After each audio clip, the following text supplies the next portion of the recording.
Hi, my name is Markus Hällgren. I'm a professor at Umeå School of Business, Economics and Statistics at Umeå University. And I'm interested in extreme contexts, and I've been so for quite a long time and been looking at high altitude mountaineering and police and so on. And what really fascinates me is that how do we behave as humans, as groups or as organizations when our lives are at stake or other people's lives are at stake? It fascinates me because this is the real outer boundary of what we are able to do. And understanding this is interesting and important, of course. And together with me are...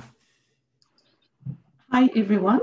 I'm Linda Rouleau. I'm a professor at the Management Department at HEC Montreal. And I've been interested in extreme contexts since I participated in the Darwin expedition. It was a mountaineering expedition with the goal of crossing the Cordillera Darwin. And I've also been working on institutional risk work in a healthcare organization. And this presentation aims to introduce our Annals paper called A Matter of Life and Death, how extreme context research matter for management and organization studies. And our presentation will have three parts. First, we'll introduce the motivation for writing this paper. Then we will present the main ideas of the paper. And finally, we will propose some research avenues for researching on extreme context. Perfect. And to cut the long story short, it actually started around 2014. So it's been quite a process.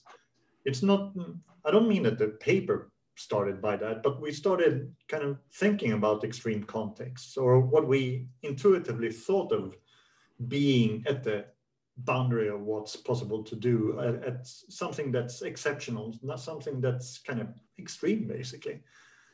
And I mean, we just called it intuitively extreme contexts.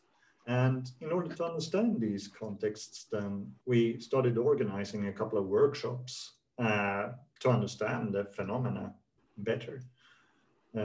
And in the process of organizing these workshops, it also ended up in the idea of making a review of the literature, because we found that it was needed in order to understand these kind of settings much better. Yes, and to complete when we were organizing and planning this workshop, it was always a bit difficult which paper to put together with one another when we were planning for a plenary session or a parallel session. And so, as Markus said, intuitively, we start to put paper according to the type of extreme events, like when organizations are anticipating an extreme events, we put those papers together. And then when organizations were responding to extreme event, we put those papers together. And when there was multiple organizations that are trying to respond or that are experiencing an extreme event, we put them together. And it was the starting point for what we call the red typology that I will introduce later on. And so at that moment as well, we realized that there was a growing body of research related to crisis or extreme context. And there was also a lot of different terms for talking about extreme context, like adverse event, hazardous environments, and those kind of things. And we were discussing about it, and we realized that this literature was highly fragmented, and we wanted to put some order in this literature. At that moment, Marc Duron from Cambridge University was also participating to these conversations. And so we decided to submit a proposition to the Academy of Management Annals in order to write this paper. And one of the goals that we have as well was to show that our research on crisis or extreme event, of course, produce knowledge for advancing our knowledge of our understanding of this context, our understanding of this crisis, but also we can contribute to the advancement of knowledge in management and organization studies. And we wanted to show it in the paper. Yeah. And of course, there's so many different ways to understand extreme contexts and all the different terms that are related to it, as Linda mentions. I mean, when you look at the literature, it's huge. And we had to come up with a way to define what do we actually mean by extreme contexts in order to be able to explore it. So one of the ideas that we played around with is that a common denominator between the different literatures is they often refer to organizations that has been or is vulnerable to or have been adversely impacted by one or several adverse events or extreme events. And we started kind of thinking about, okay, so do we need to develop our own definition of this, and how would that look, and so on. But we, after a lot of thinking and back and forth in a small cabin in the rural Sweden, we came up with, why kind of invent the wheel again? So we relied on the definition by Hannah et al., who defined an extreme event as something that must have the potential to cause a massive physical, psychological, or material consequences that occur in physical or psychosocial proximity to organizations members. That's one of the conditions. The second condition is that the consequences of which are thought unbearable by those organization members. So it must be a little bit too much to say, so to say. And third, they are such that they may exceed the organization's capacity to prevent those extreme events from actually taking place. So by defining the extreme event, something like that, the extreme context then become where one or more extreme events are occurring or are likely to occur, and they may exceed the organization's capacity to prevent and result in extensive intolerable magnitude of physical, psychosocial, or material consequences to, or in close physical or psychosocial proximity to organizations members. As you can hear, this definition, it doesn't run well when you speak about it like this. So I would encourage you to look into the paper, Hannah et al.'s 2009 paper, or our Annals piece, then you're going to see it, and it's going to be easier to understand.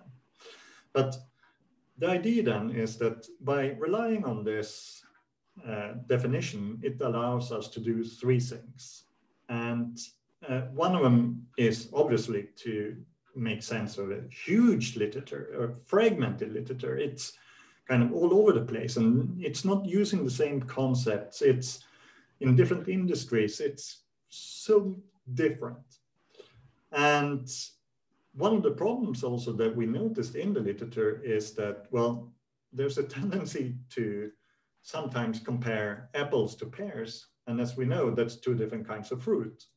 But by using this definition, then it allows us to actually compare apples to apples and pears to pears. And through that, then also then kind of say, okay, this doesn't belong to the extreme contexts that we are talking about, but it belongs to something else. Also, it allows us, for example, or just as an example of that, then, for example, a shooting at the business school. Obviously, that's an extreme context. If a madman or a mad person comes in and shoots staff, that's really problematic. And of course, a financial crisis at the same institution is problematic, but it's definitely so different in terms of how we behave, how we perceive the situation, and also what it informs us about.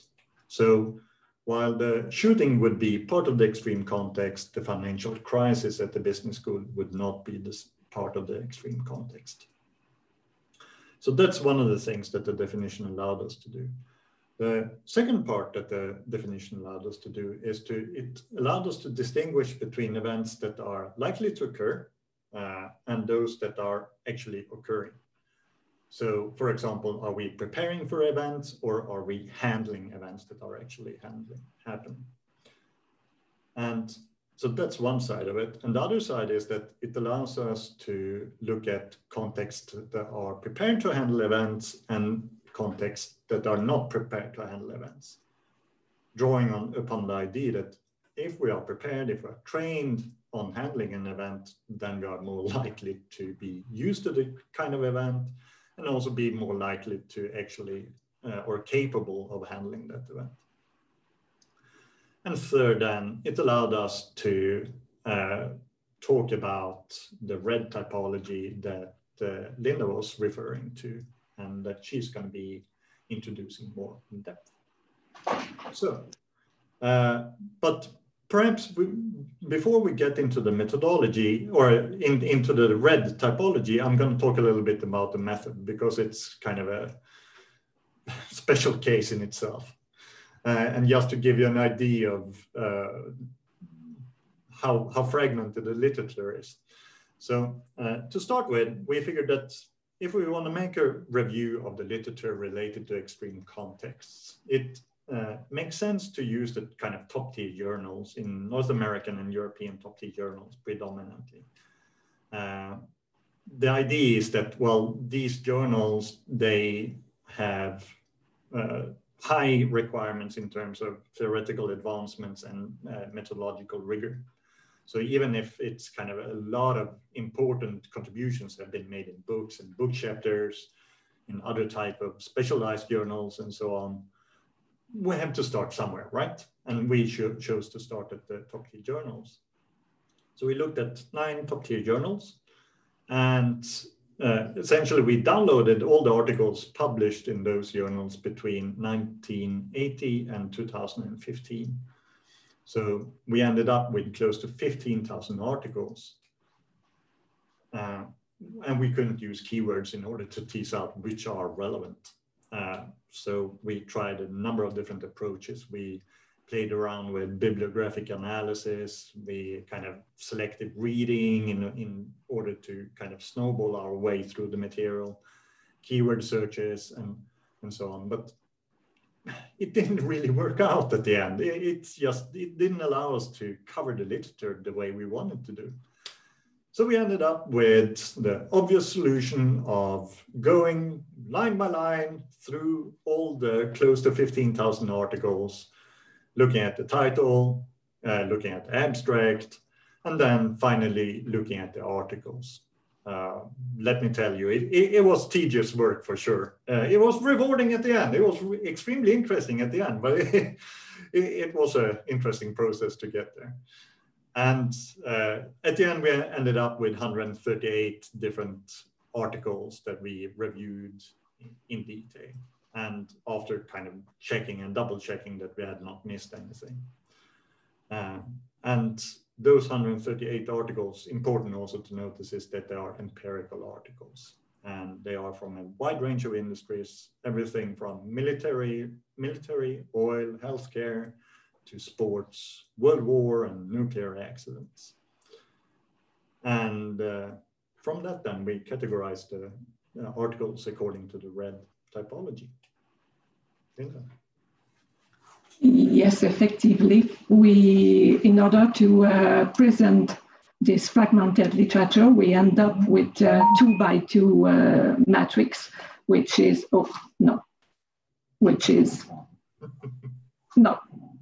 there, which is besides me. So this 2x2 matrix is based on 2 dimensions. Markus was explaining a bit this dimension a few minutes ago. The first one was about events occurrence. Either an extreme event has happened or could happen. And the second dimension is the context in itself. Is the organization prepared or not prepared for an extreme event? And so we end up with 3 types of extreme context: risky context, emergency context, and disruptive context. So this is why we are talking about the red typology: R for risky, E for emergency, and D for disruptive. And this allowed us to structure the literature review according to these 3 types of category. And so a risky context is characterized by a constant exposure to potentially extreme event. And the main research question is, how do organizations manage risk? How do organizations ensure safety for its members? For example, mountaineering expedition is a kind of risky context. Emergency contexts are characterized by the fact that an extreme event has happened and organizations are dealing with this extreme event. So the research question is how individual teams and organizations are experiencing or responding to emergency situation, like, for example, emergency in an emergency room, firefighters, police organization.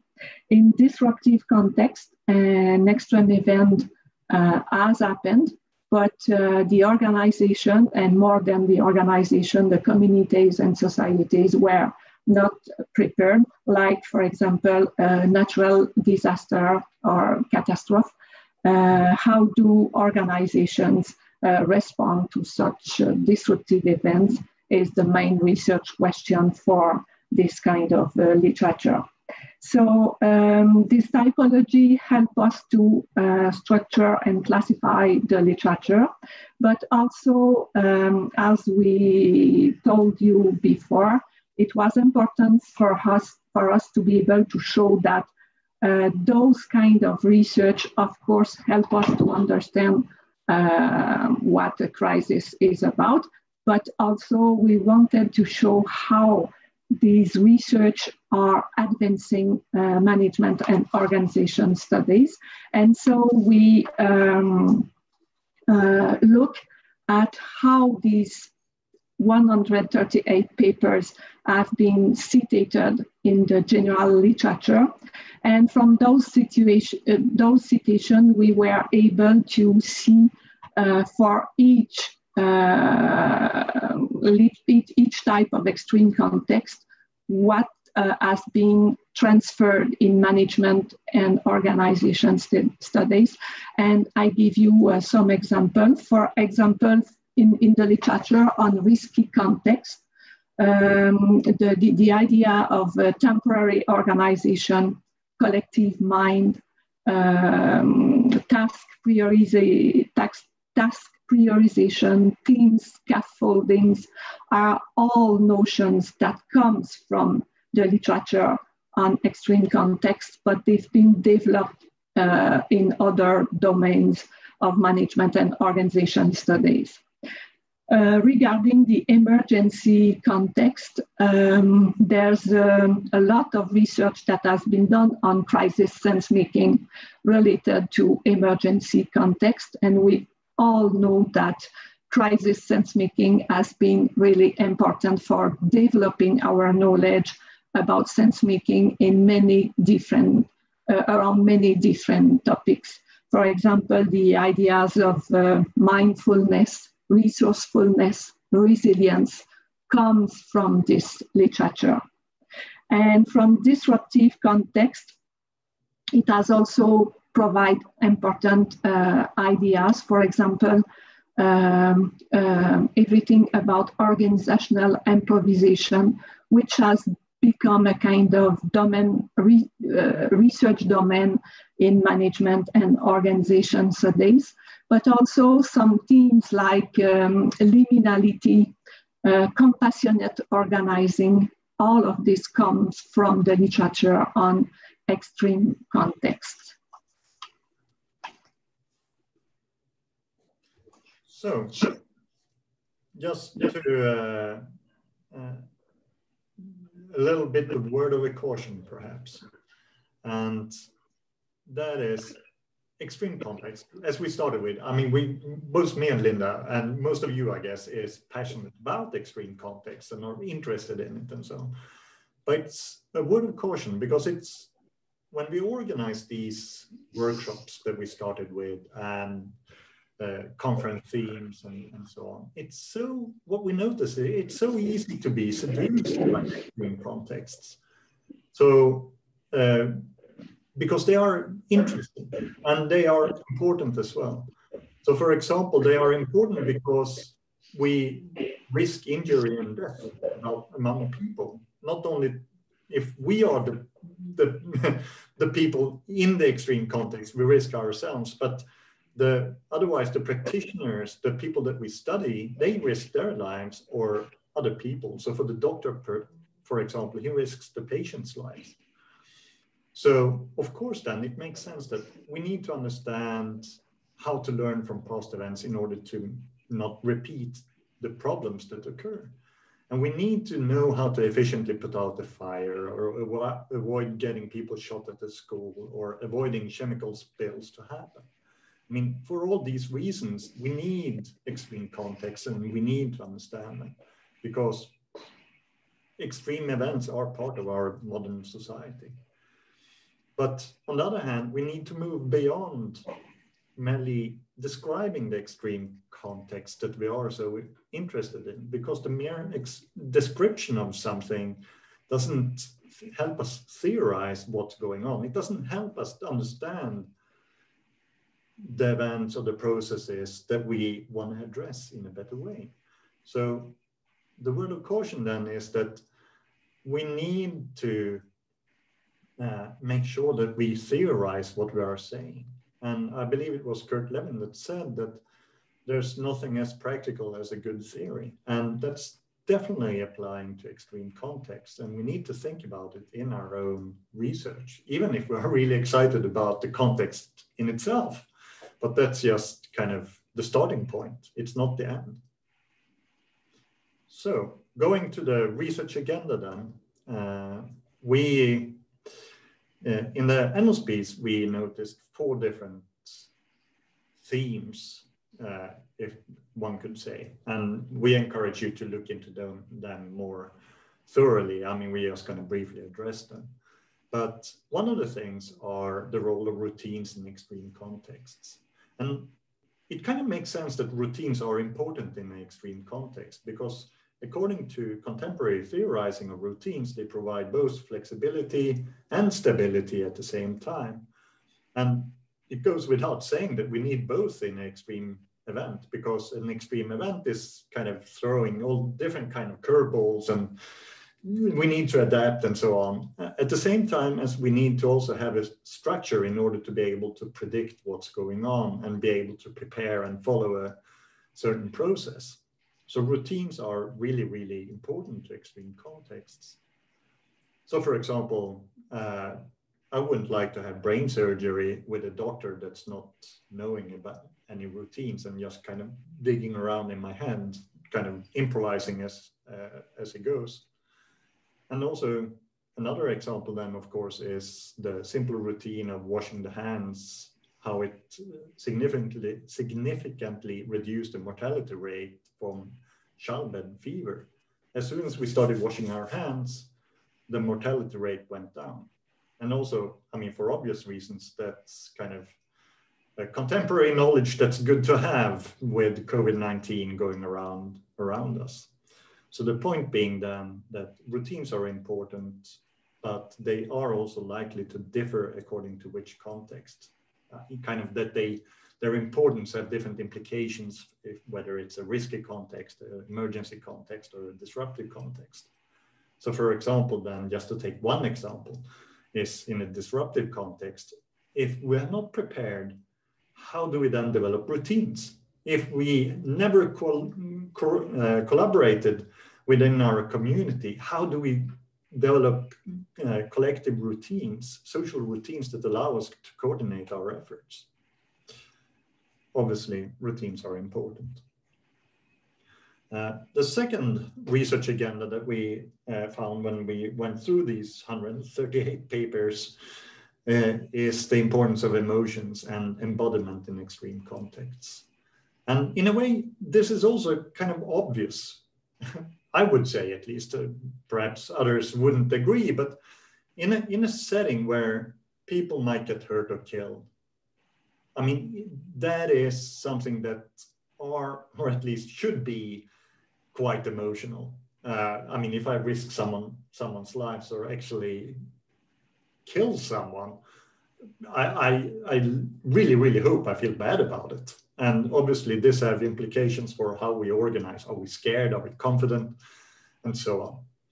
And also in a setting which are highly physical, I mean, the body becomes really, really important as well. So it can give us kind of an understanding of what's the role of our bodies in organizing. But some examples of the differences between in the red categories, according to this kind of research agenda, then is, so for example, in a risky context where we are always preparing for the worst. So for example, say a nuclear power plant or something like that, we always need to be at our best, on edge, to make sure that nothing happens. But then again, most likely nothing will happen, and we have actually succeeded if nothing happens. Then it is kind of easy to fall into boredom and fatigue and those kind of things. I know that Mark Durand saw it among his doctors in Afghanistan, boredom, and I definitely saw it among my mountaineers on Mount Everest. We think that it's going to be a lot of adrenaline kind of things going on, but actually boredom is one of the most common feelings in mountaineering, at least. So in emergency settings then, for example, if an event is actually happening and there's a fire going around, or I'm at war and someone shoots at me, I mean, of course, it's going to be a little bit stressful, at least. It kind of necessitates immediate action. And this may, for example, cause PTSD down the line, or it may cause kind of unthought through actions and so on. And so not only that we become stressed and the emotions following by that, but might actually get us killed as well, which definitely is a matter of embodiment.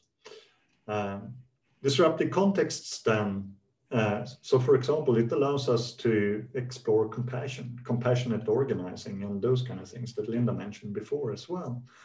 Kind of how do we get together as a community after a natural catastrophe? So for example,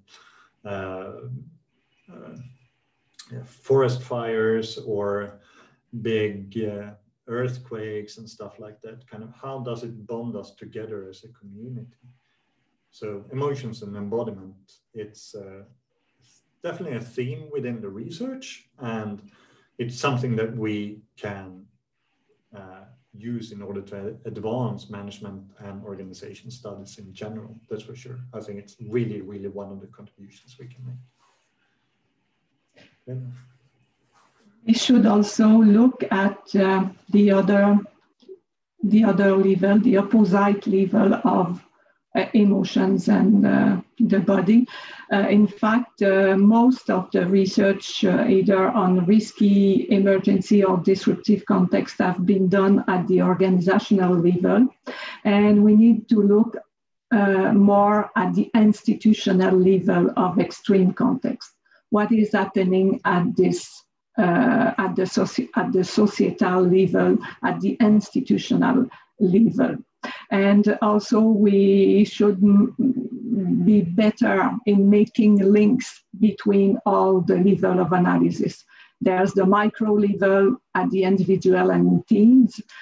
There's the meso level at the organizational, which is the level that has been most covered, but there's a need to make some links between the micro, meso, and also the institutional levels. Because at the institutional level, there's a lot of many institutional logics are operating in an extreme context, and we almost don't know anything about it yet. So there's multiple research questions related to the institutional context that are important, like how leadership is accomplished and resources are coordinated at the institutional level, how risk and safety management are discursively institutionalized in organization and in society, how collaborative efforts are done to different networks of stakeholders around extreme contexts are important as well, how institutional work is done through social media in those different extreme contexts. These are some kind of research questions that need to be addressed for advancing our knowledge on extreme context, particularly at the institutional level. Research in extreme context should also endorse more and more process and practice-based approach. In our literature review, we noticed that in the last 5 years, there was more and more processual research, but there's a need to go deeper in what is happening in extreme context, in using process and practice approach. For example, we can look at process and practice by which organizations learn, unlearn, or forget about what should we do in extreme context. Of course, there's still research to do for better understanding how organizations are responding and adapting to emergency context and catastrophe. There's also many things that can be done to better understand how processes and practices are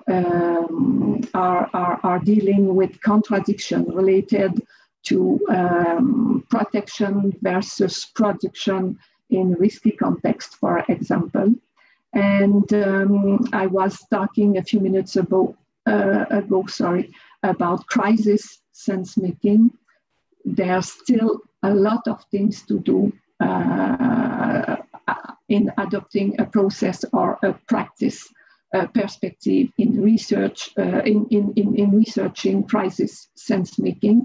And this will certainly help us as well to advance our knowledge on sense making in different domains.